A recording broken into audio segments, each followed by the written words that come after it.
the seat of the soul, where we can in fact become that reflection of the infinite one.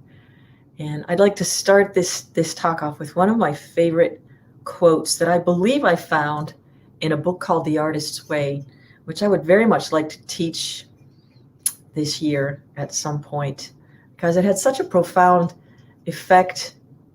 The cause was I sat down and I started to do the thing, and the result of that was this uncovering of the desires that were just kind of latent but not necessary in my evolution of consciousness. These were things that were maybe heaped on as a process of experiencing life with the people in my inner circle from the time I was this age to that age, and then other people from this age to that age.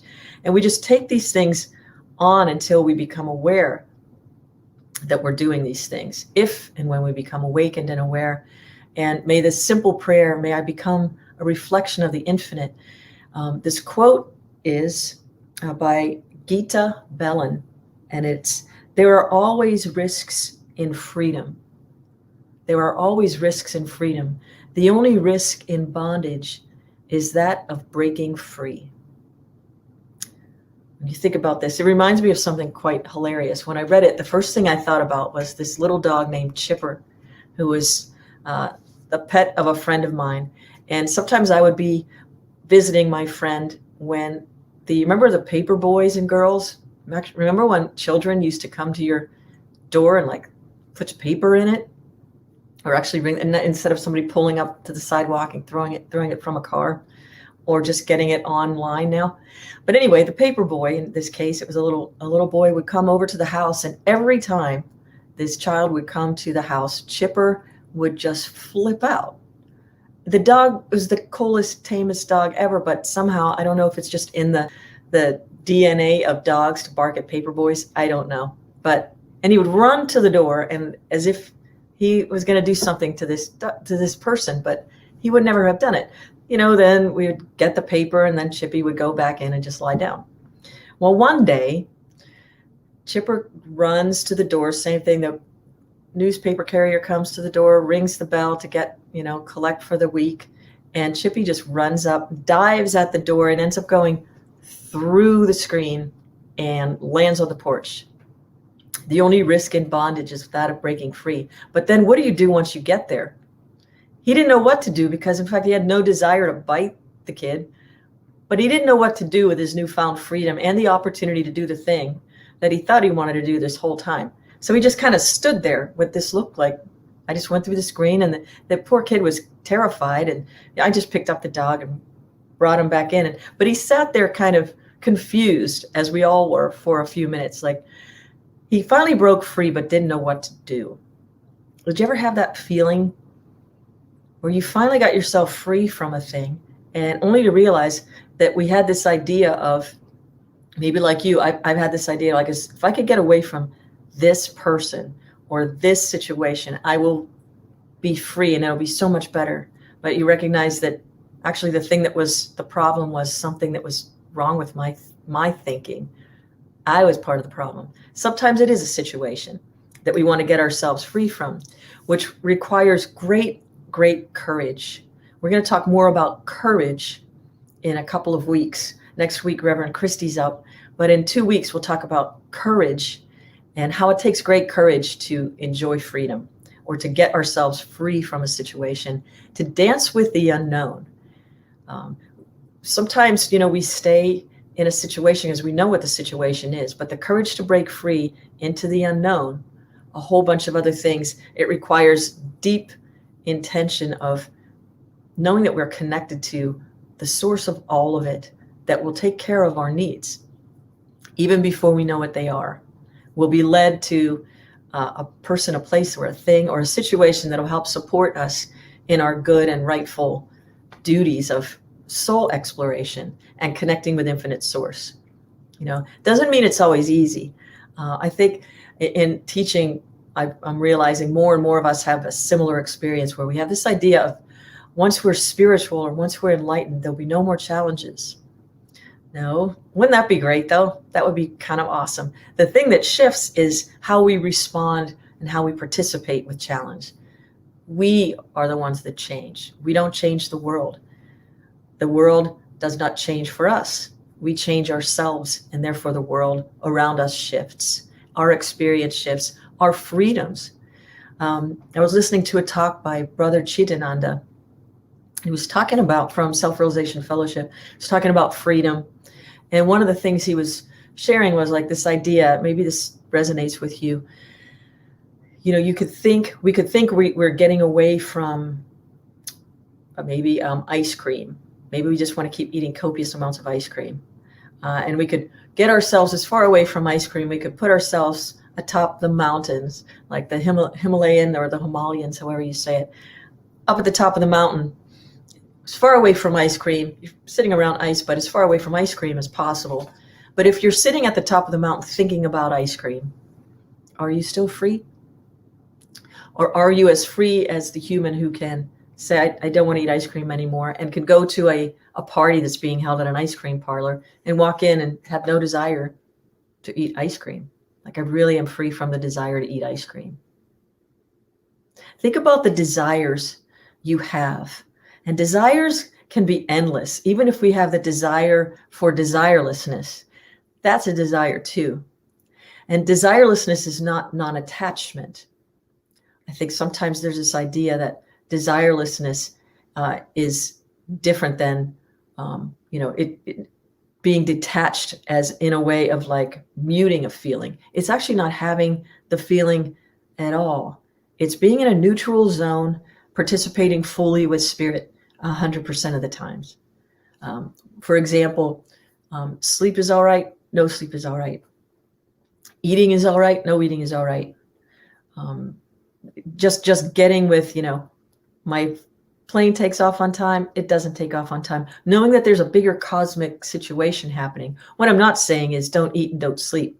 I'm just saying you can all come to a time where we had to have we had to just get over the top of an idea or something presented that we didn't plan for. It's like planning. My father used to say this to me, when I used to plan events around the world and music direct, I would always have a plan A, B, C, and D. I could plan for everything that I knew could possibly happen because I'd been performing and planning events for decades. So I had an idea of what I'd seen before. But every once in a while, my father would say to me, be prepared for the worst.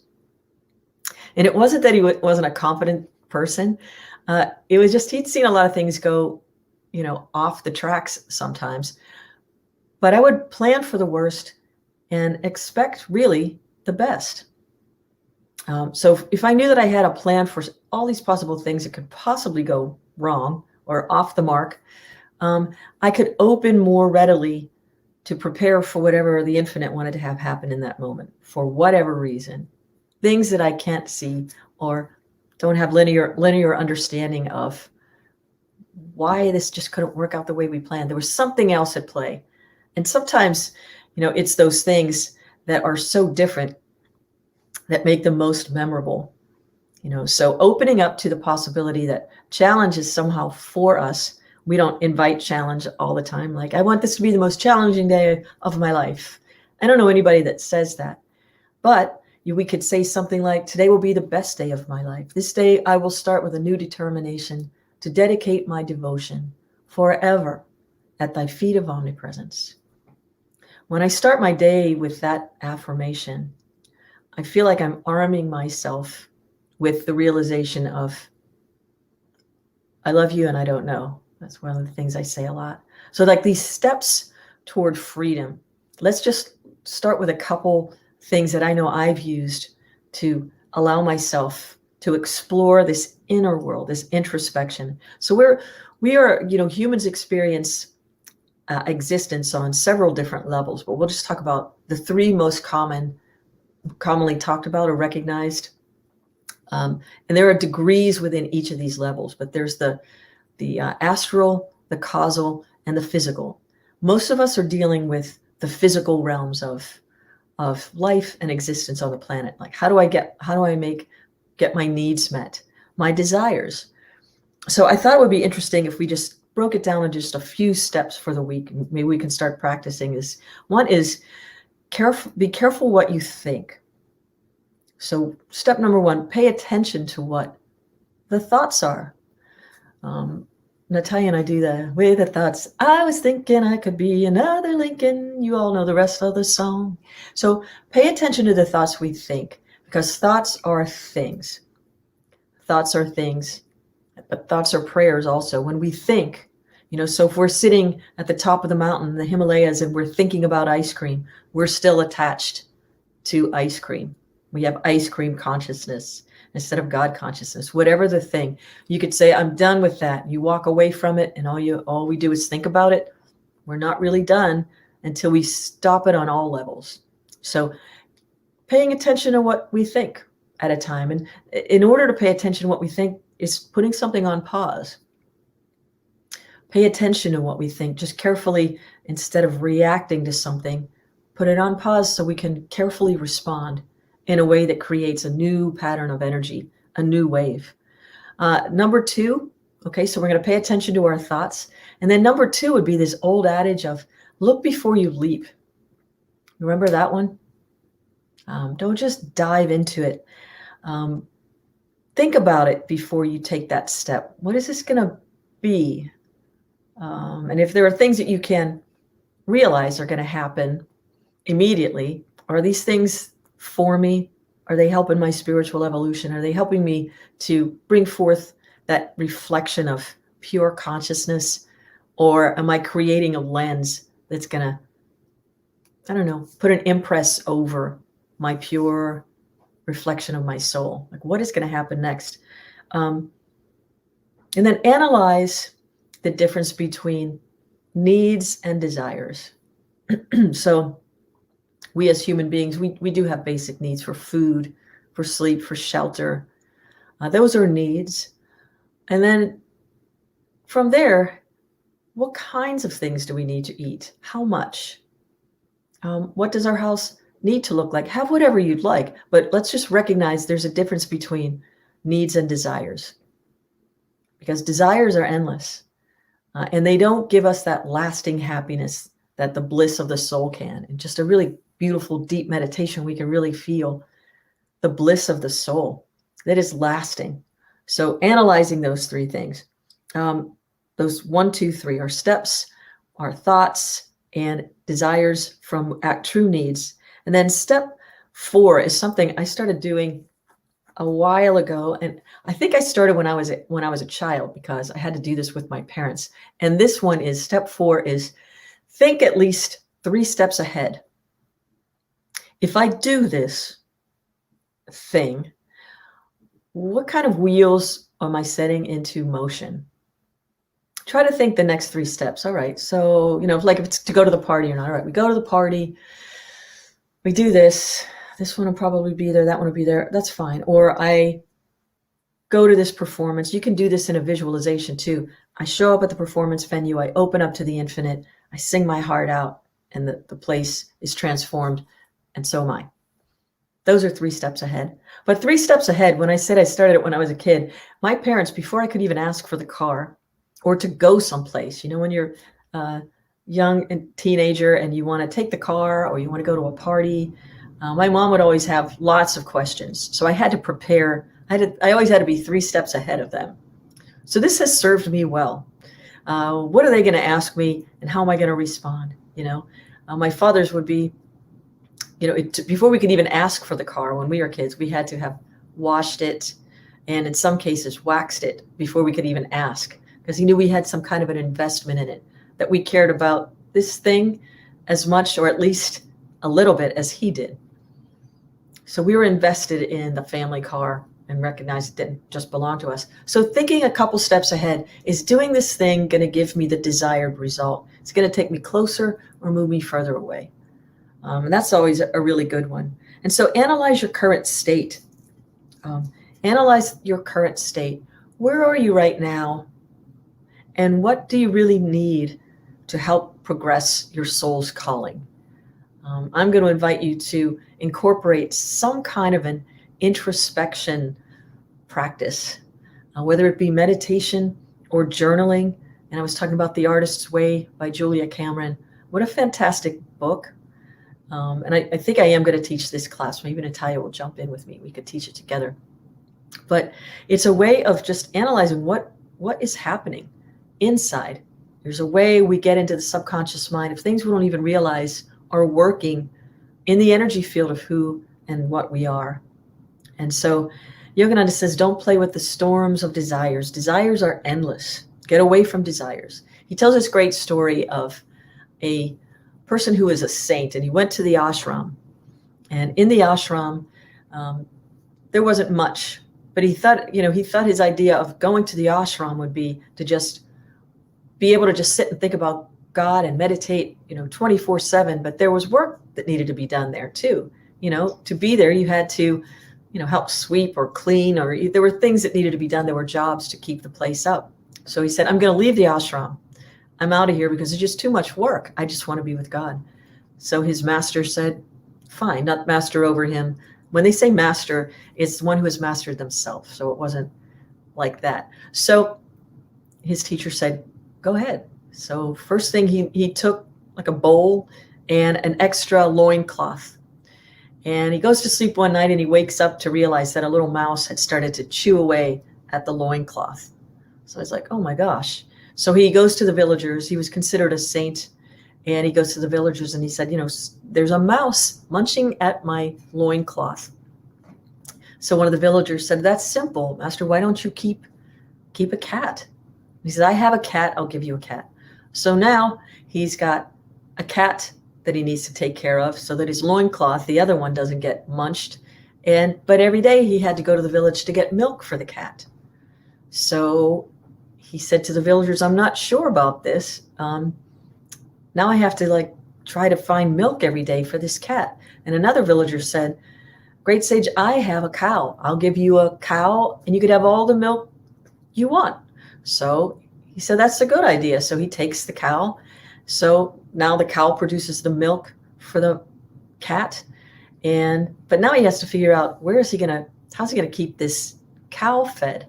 So another person said, I have some land. You can have some land. You can put your cow on it. And so now he has land and he's tending to the land to make sure that the cow can eat so that the cow can produce milk for the cat that can keep the cat alive so that the mice don't. And all of a sudden his master comes and just looks at him and keeps walking. And he said to the villagers, this sage goes back to the villagers and he said, now I've got all this land. I can't take care of it myself. And one of the villagers said, you know what? You should have a family. Let's make an arrangement for you to meet some people. Maybe you can get married and have kids. And well, that's a good idea. So he's back on his property contemplating, this is a bad idea. I don't think. Then his master comes back and he said to him, what's going on? And he said, I am about to get married so that I'll have some help to take care of my land, to take care of the cow, to take care of the milk for the cat. And he said, but I thought you would renounce the hermitage because it was too much work. And he said, this is all for a rag. He realized all of this was about a loincloth. And he renounced all of that and went back to the hermitage. So the moral of that story is, if you think renouncing the world is going to keep us free from all these responsibilities that we think keep us not able to meditate or do the work of consciousness. In fact, even in an ashram, there's work. So find some place today to have the courage, to have the freedom to do the things that are God reminding. And desires are endless. And one thing to remember is to let go of ultimate freedom is freedom of mind. And one of the quotes I love is, finite cause cannot produce infinite effect. Finite cause, this is from Yogananda in one of his books, finite cause cannot produce infinite effect. Meaning, if you did something yesterday that maybe we're not so proud of, it doesn't run on into infinity. Learn from it, forget it. Allow yourself to be free from whatever it is that might be a nagging situation, something that maybe we missed the mark on. That's a finite cause. It does not equate to an infinite effect. Nothing does. The only thing that does that is pure love. Love sets off an infinite chain of love in motion. But these things that we do in this world of cause and effect, they are limited to the world of cause and effect. And physics tells us that for every cause, there's an equal and opposite effect. For every action, equal and opposite reaction. So just remember, when we think we're getting too caught up in the world, there's no time for meditation or your spiritual practice. Choose the freedom from these desires and the things that pull us out into the world. The ego makes us think we're missing something, but the soul reminds us that in meditation, we have infinity. We can experience everything in an instant. We can experience everything in an instant. So steps, be careful what you think, because you keep putting it into motion. So, check your thoughts, look before you leap, think about what you're going to get yourself into, analyze your true needs from your desires, which will help with the look before you leap, and think at least 3 steps ahead. If I do this thing, what's going to happen? And remember that finite cause cannot produce infinite effect. And allow yourself to just be free. Be free in your loving. Be unconditionally loving is the most free thing we possess and can do. And watch how it transforms that energy field around you and what comes in. So have the courage to be free. Allow yourself to step out from the bondage, the finite thing that you might have been pulling with you for infinity. Let it go. I have a friend that says, I got one word for that. It's let go. So just think about the joy of releasing things that no longer serve us, that never have. And allow yourself to become that perfect reflection of the soul, which is mostly who we are.